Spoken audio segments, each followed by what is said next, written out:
It's already one of those days. No businesses suffered more than full service restaurants during the pandemic.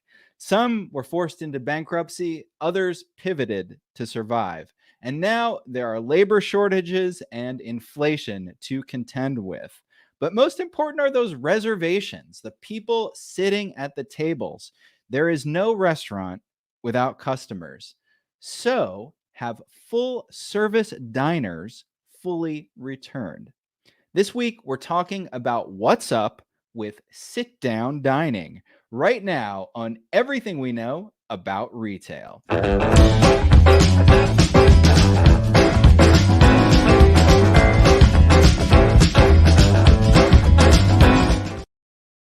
Hello, my name is James Cook, coming to you from Indiana. A great sit down restaurant that I ate at recently was Fig and Olive, and this was in the New York, I think it was on Fifth Avenue location. Ebere Anokute is in New York. I am, and a full-service restaurant that I enjoy is Outback Steakhouse. I think it's consistent and classic. And Keisha Virtue is in Boca Raton, Florida.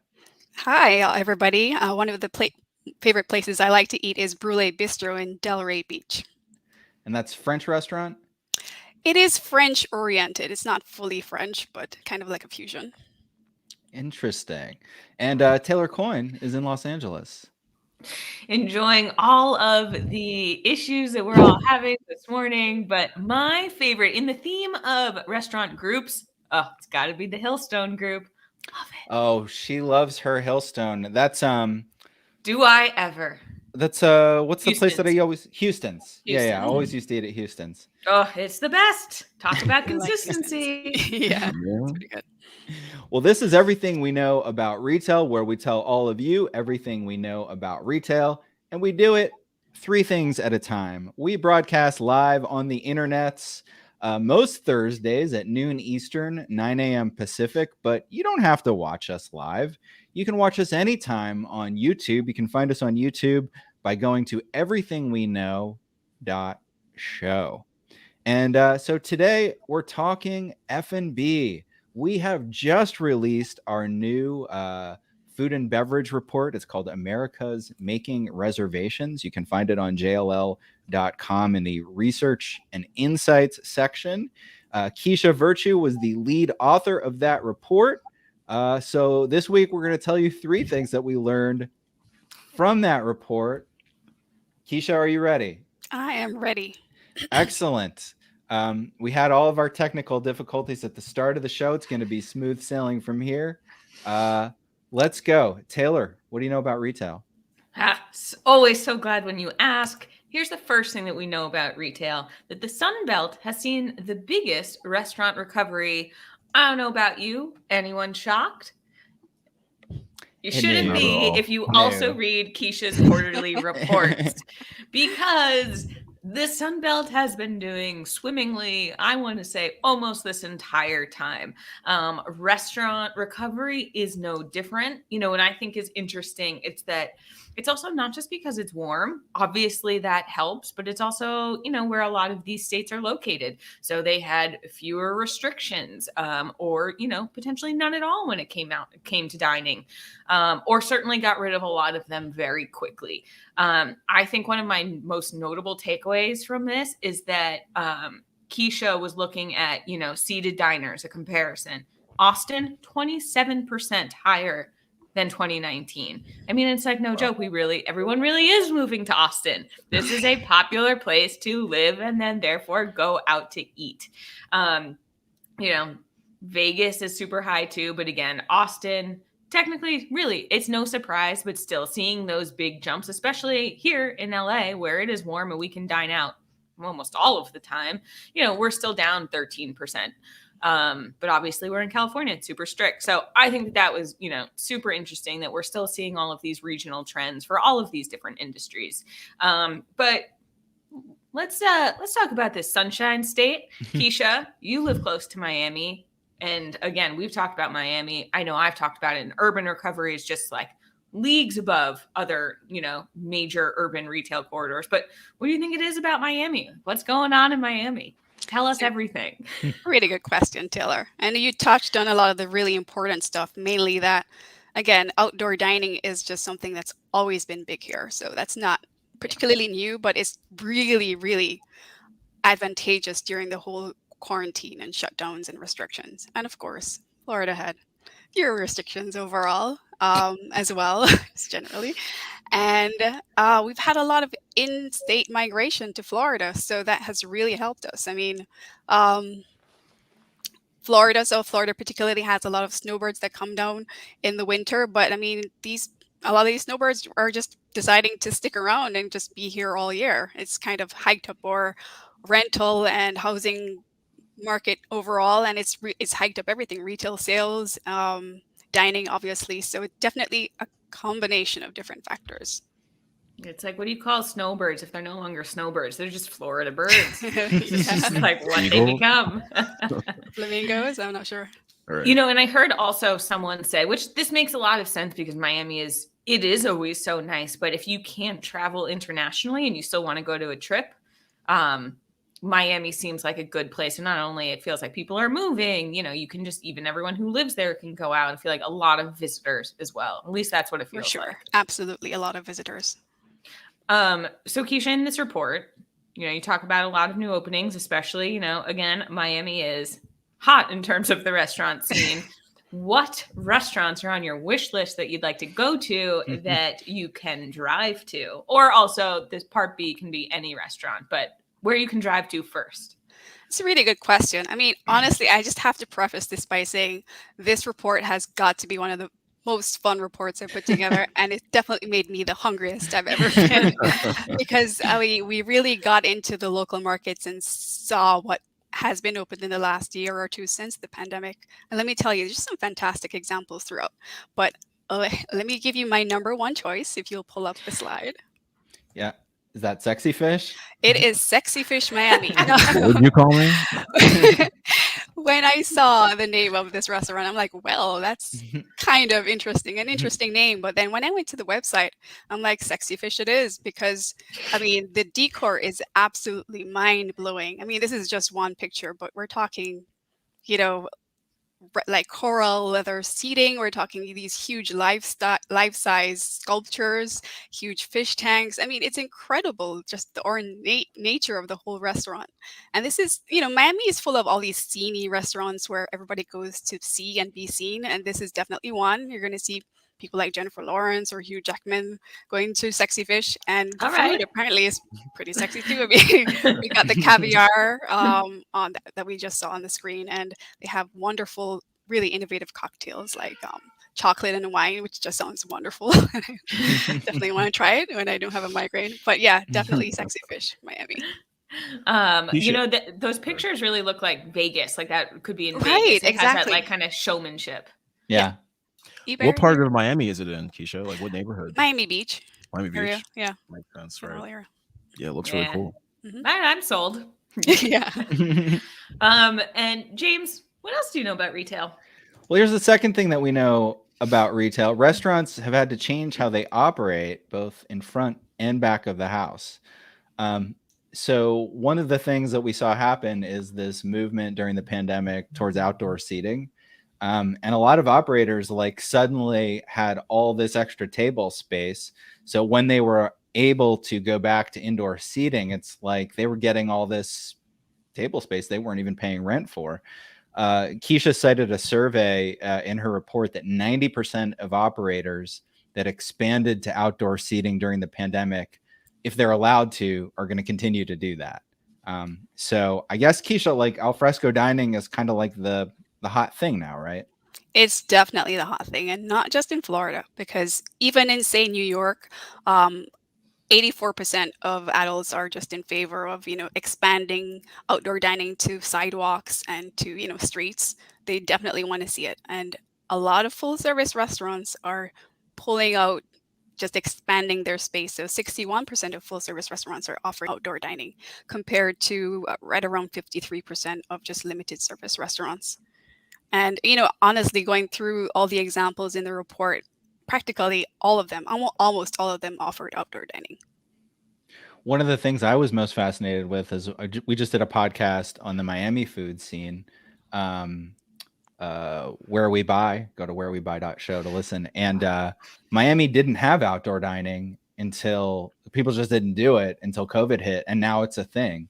Like there's like outdoor dining in front of a bunch of restaurants now that, you know, people kind of got turned on to and realized they liked it. Now, I don't know how hot it gets in the summer in Miami, but maybe it's more of an evening thing.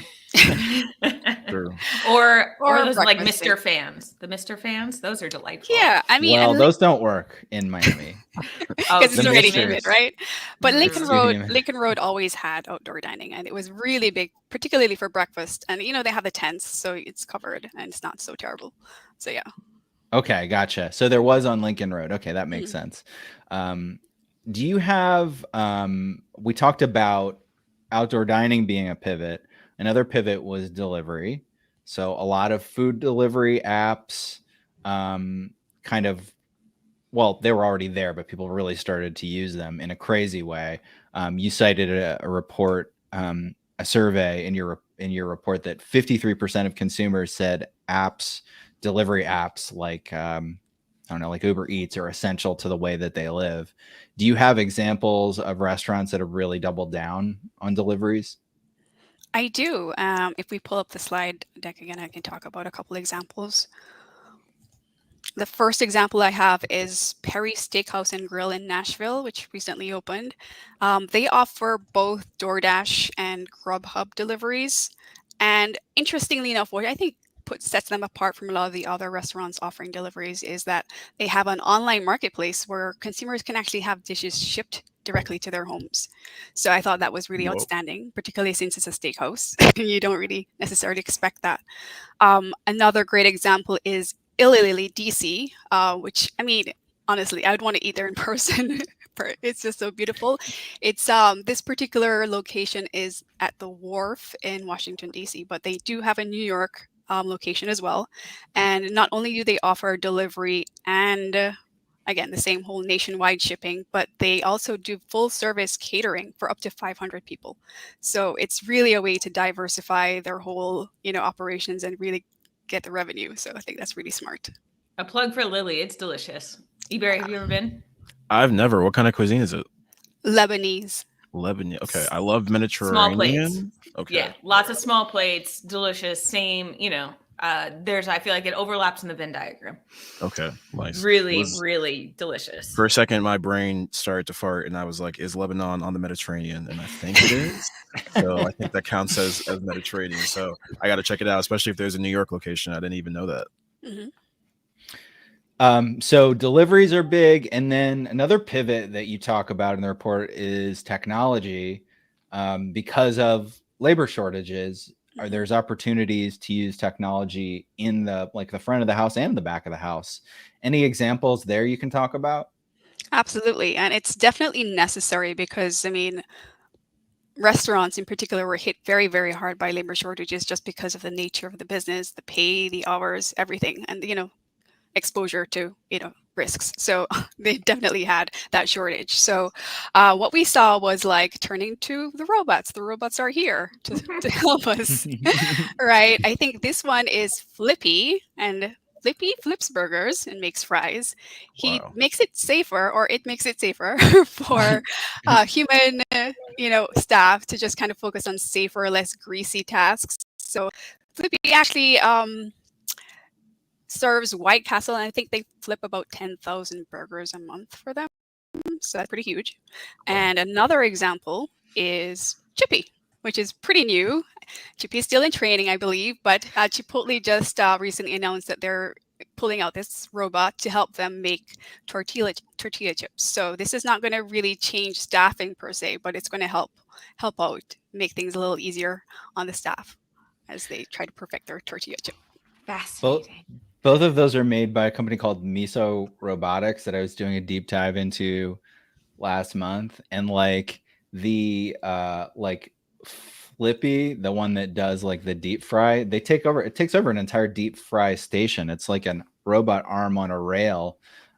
So it can take over the work of like a full-time employee. So it's expensive, but the cost of labor now makes that expense almost worth it.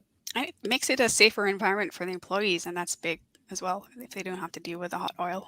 Yeah, absolutely. One other thing, I was digging into Chippy. They're testing it in like one Chipotle right now. But one of the things is that people said, well, when I get a chips at Chipotle, I like that they're irregularly salted. Did you hear about this? Yeah, yeah. It's like every once in a while you get a chip that's super salty. And so apparently So they were trying to program in some randomness into Chippy. So it was like a human had made the batch, and they weren't perfect in every way. Idiosyncratic. I love it. Yeah. So Ebere, what do you know about retail? Well, here is the third thing that we know about retail, which is that people are hungry for novel experiences when they dine out. Right. Good one. I mean, we love a pun here on EWK. Entertainment has been a growing trend in food and beverage before the pandemic, obviously. And obviously, we had to kind of shut it down once the pandemic started. But as we are emerging from restrictions and lockdowns, consumers are craving this experiential dining more than ever, right? So in the report, Keisha highlighted a couple of different ways that this shift is taking form. One of which is, consumers interested in unusual and upscale dining experiences, which is making chef-driven menus more popular than ever, right?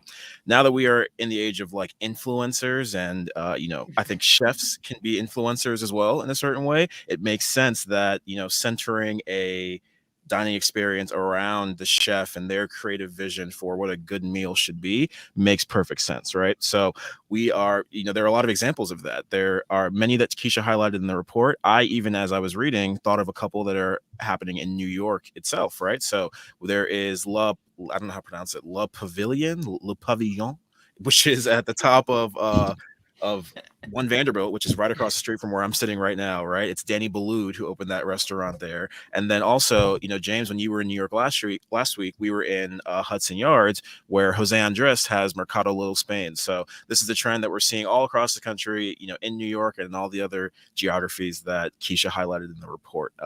But Keisha, I wanted to ask you, I'm excited to see that entertainment, which is another one of the forms that this sort of renewed interest in entertainment dining is taking form as. Can you give me an example of a new or maybe an expanding concept in entertainment that we might not have heard of yet? Absolutely. And I'm so happy that entertainment is back. We haven't really heard this, rooted around since 2019. So one example of this is it's called Puttjack. Obviously, it's a mini golf kind of concept, but it's like on tech steroids. So everything is, you don't just put away your scorecard, your little scorecard to write down your score. It automatically scores you, and there's no cheating because everything is already kind of just tracked for you as you go along, and it kind of guides you through the whole course. It's very, very cool. The first location opened in Atlanta in 2021, but they also have a Chicago location, and man, are they expanding. They're going to Miami, Houston, Boston, really all across the country, and London as well. So they're really, really gearing up to be a name amongst entertainment concepts. And let me tell you, when I looked on the website, I mean, there again, so many entertainment concepts, but the food on this particular site looks amazing. They have bao buns, they have handmade honeycombs. It's really amazing. Wow. And apparently the Miami location, I'm just going to just wait until it opens and head down. I have like a list I need to make of all the places I'm going to go to check out. Keisha, am I right? It's at Brickell City Center? Yeah, it's going to open Brickell. That's cool. Yeah, inside the mall. That's really cool. That's a really awesome location. I'm so interested in the expansion of golfing as part of this entertainment thing, because I feel like there are a couple examples that I can think of, right? There's Top Golf, there's Swingers, which is opening in New York soon. In Chelsea Piers in New York, you can go and, we did that one time for a JLL event. You can go and, it's like a driving range where you also eat and drink and, have fun. So I wonder what the connectivity is there. Maybe there's some survey that says that consumers like to golf the most. Like there's no tennis and entertainment concept, right? There's no soccer entertainment. It's, golf seems to be the prevailing one there. Yeah. You're right. You don't have to sweat. You can just, hang out and, I do love a good mini golf. Like I really Same. want to go to Putt Shack. Like Yeah, me I too. don't actually Yeah. think they have an LA location opening. I'm sure it will come eventually, but like I very much Putt Shack is high on my list of entertainment. Yeah. Same. Yeah. After the LA brokers read this report, they got to get right on top of that. Exactly. There you go. Reach out to Putt Shack. I mean, you talked about the bao buns in that they offer at Putt Shack, right, Keisha? And I think we're seeing, like I saw in the report, a lot more demand for global cuisine as part of this again, Very true. expanding entertainment, experience, right? Are there any examples of some new global restaurants that are embodying this trend, and where are they popping up in the States? Absolutely, and there's so many, but my absolute favorite example from this report, if we pull up the slide again, it's Ongium at Genesis House. Wow. Now, it's a Michelin starred fine dining restaurant that originated in Seoul, Korea, South Korea, back in 2013, and now they've expanded to the meatpacking district in New York. And what they've done is pretty incredible because they've combined it with the luxury car brand Genesis, and they've created this kind of immersive showroom experience. So they have, the showroom on the first floor, and then, they have the restaurant and a tea room and a library and just an event space. It's just incredible. All the different elements, and obviously it's very, very high end and very well done. So, and they actually do have very, very specific chefs. They actually celebrate the Korean royal cuisine, which I think only 20 chefs in the entire South Korea are actually able to do. They're actually certified to do this. So it's a pretty big deal. I think, Ebere, I don't know if you want to go check it out since you're in New York, but I have to, yeah. yeah, it sounds pretty amazing. So I love the Really idea does. that someone has like made a car dealership not terrible. thank you. Right. Yeah. Interesting. That Yeah. it's just like a complete, like it's interesting. It's, sometimes you can feel like, oh, this was a logical next step to make this place like fancier, blah, blah, blah. I never in a million years would be like, car dealership. Exactly. Let's do Yes. it. Really thinking outside the box. And for eBerry, they actually had a fashion show at this space recently. So I mean, it's just, yeah. I was I don't just know. thinking of all the lines blurring. I'm thinking. I Exactly. remember hearing about that Angium lease being signed, but I didn't realize they had a restaurant there as well. I thought it was just to sell cars. And I feel like I even recently saw Ferrari had a fashion show. So everybody's doing everything. The metaverse is just Oh complicating my the real gosh. world. Metaverse. Things are getting tricky. Anything to improve on the car buying experience, Thank Right. you. I'm Yeah. all in favor of. Yeah, there's a lot of international, especially like electric car brands that are doing kind of looking at or actually expanding in major US cities. I forget who it was, eBerry, maybe but I did a quick walk around Hudson Yards last week, and I saw, and on the first floor there was I think it was an electric car showroom of a brand, and I'm blanking on who it was. Was it Rivian? Maybe. No, it was No. another. If it was Rivian, I would remember. It was another one. Right. Anyway, there's a bunch, a lot of them coming from Asia Mhm. that are looking to tap the US market. So, anywho, it's time for the retail challenge. What we do with the retail challenge is ask some trivia questions of our esteemed panelists. You get a point per question. If you're watching live, you can play along with us by typing your questions into the comments. If you're the first one to get the correct answer in the chat, you will win the eternal admiration of your peers. This week, Keisha is the quiz master.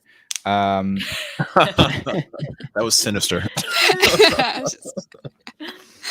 And Taylor, eBerry, and I will be playing along. So, Keisha, are you ready? I am ready. Okay, so I'm going to be keeping track of my points, and I'm really excited to be a participant. So go for it. All right. Okay, so this is my first time doing the quiz master role, so bear with me, guys. Question number 1. Full Service Magazine has a list of the top 50 sit-down restaurants by 2019 sales. This is the list that they have, so this is pre-pandemic. Can you guess who ranked number 1? A, Olive Garden. B, The Cheesecake Factory. C, Chili's. Is Yeah. this just a quick clarification? Is this overall or at the unit and like average unit volume?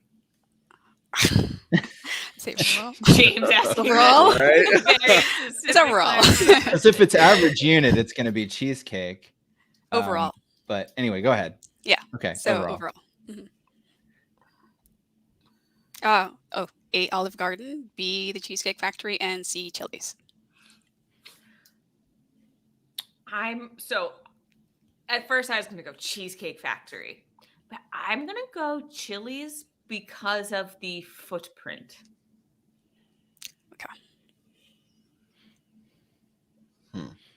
Ebere, what do you think? I thought I looked at this list the other day, but none of these names are coming to mind. So I'm gonna go cheesecake. I'm gonna go cheesecake because I think it's a large menu and it's probably priced a little bit higher than those other two. So I imagine the sales would be greater, hopefully. All right. So Ebere, you had cheesecake. Taylor, you had Chili's. Yeah. Okay.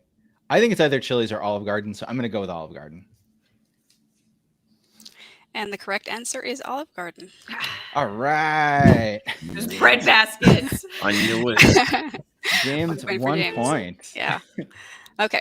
So when the pandemic hit in 2020, many restaurants expanded their outdoor dining space to draw more diners. Some restaurants even installed enclosed temperature ventilated tents to accommodate social distance dining. So which generational cohort surveyed in December of 2020 by the NRA, National Restaurant Association, was most willing to dine in one of these tents? Was it A, baby boomers, B, millennials, or C, Gen Z? I think it was Gen Z. Same. Even though, yeah, I'm on the fence with millennials of just like being amped to get back. Like, I don't know. It's like Gen Z maybe was already going out. You know, they were the healthiest cohort. They don't care. Millennials, half of them have kids. I don't know.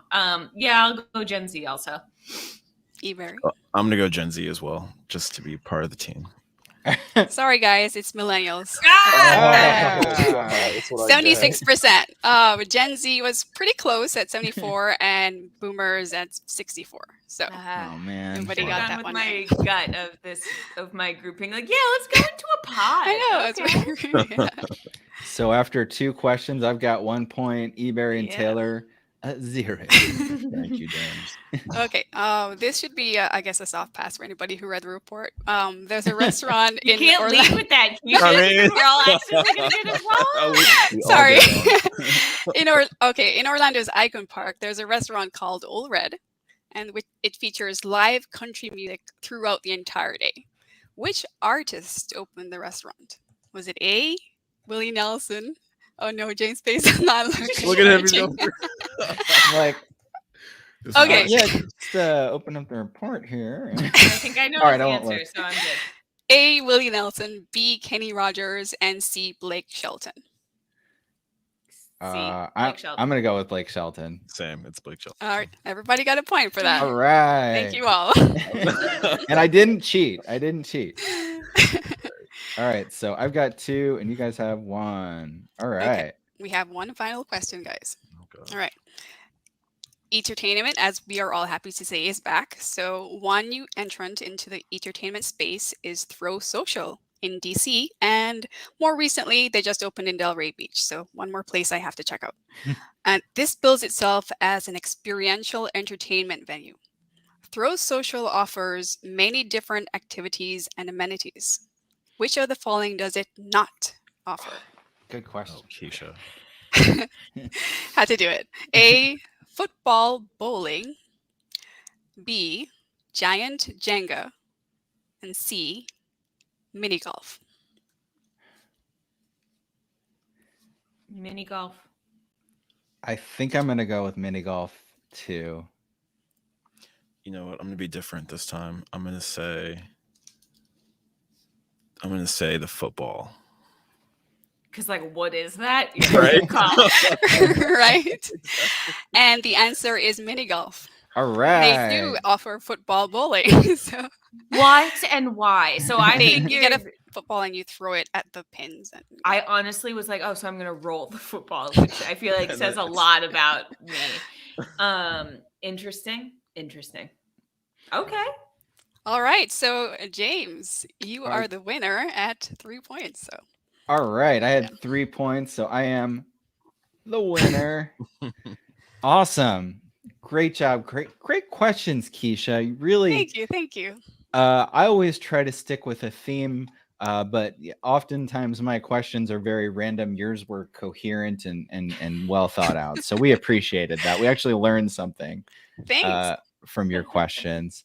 That's awesome. So I am the winner, and I will wear my crown gladly for the next week. Over in the chat, it looks like Doug Yeah, got. Thank you so much for pulling that up because I was about to. I just want to say I also think Doug might have won. Yeah, right? He won the did really chat. well. I Yeah. think he was the only one playing on YouTube. We don't have access to the chat on LinkedIn, so I don't know. Or do we? Sometimes it comes in. Sometimes it comes in. We Yeah. often get LinkedIn user 1, LinkedIn Right, user 2. Right, Which but we've he discovered got is mostly Kiyama. Thanks, Right. Kiyama. he got Olive Garden and he got Blake Shelton. Blake Shelton, yeah. Yeah. And Awesome. he ate at Outback yesterday. Let's go. Let's go. So, Ebere, when you went to Outback, what was the go-to? You got to start with a bloomin' onion, I imagine. I'm not an onion person personally. I've never Okay, really what do been, you? although that's changing as I get older because I'm realizing that there's onions in a lot of the things that I eat. I just didn't realize, but not really a bloomin' onion person. I like the wings there. They have some very unique sauce that they put on them that is delicious. And then I'll usually get some sort of pasta entree, if not a steak.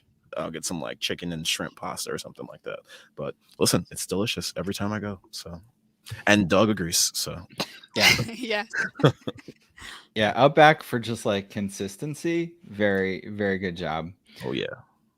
So Keisha, thank you so much for joining us today to talk about My pleasure. the new report.